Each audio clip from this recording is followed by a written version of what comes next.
ইতিমধ্যে শুরু হয়েছে ভারত এবং ইংল্যান্ডের মধ্যেকার বহু প্রতীক্ষিত 5 ম্যাচের টেস্টের সিরিজের প্রথম ম্যাচ হচ্ছে হায়দ্রাবাদে। প্রায় 1.5 মাস ধরে চলবে এই টেস্টের সিরিজ। শেষ টেস্ট হবে 7 থেকে 11 মার্চের মধ্যে। বর্তমানে অজিত আগারকারের সিলেকশন কমিটি সিরিজের প্রথম 2 ম্যাচের জন্য 16 সদস্যের দল ঘোষণা করেছে। অনেক প্লেয়ারই প্রথম 2 ম্যাচে টিম ইন্ডিয়ার অংশ নন, তবে সিরিজের বাকি 3 ম্যাচে ভারতীয় টিমে রিঙ্কু সিং, চেতেশ্বর পূজারা এবং সরফরাজ খানের মতো প্লেয়ারদের অন্তর্ভুক্ত হওয়ার সম্ভাবনা রয়েছে বলে অনেকেই মনে করছেন। সরফরাজ খান সম্প্রতি সাউথ আফ্রিকার বিরুদ্ধে ভারতীয় এ টিমের হয়ে দুর্দান্ত পারফরমেন্স করে দেখিয়েছিলেন।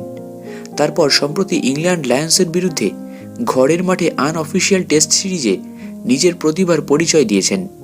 সেই সঙ্গে ঘরোয়া ক্রিকেটের রেকর্ড তো আছেই।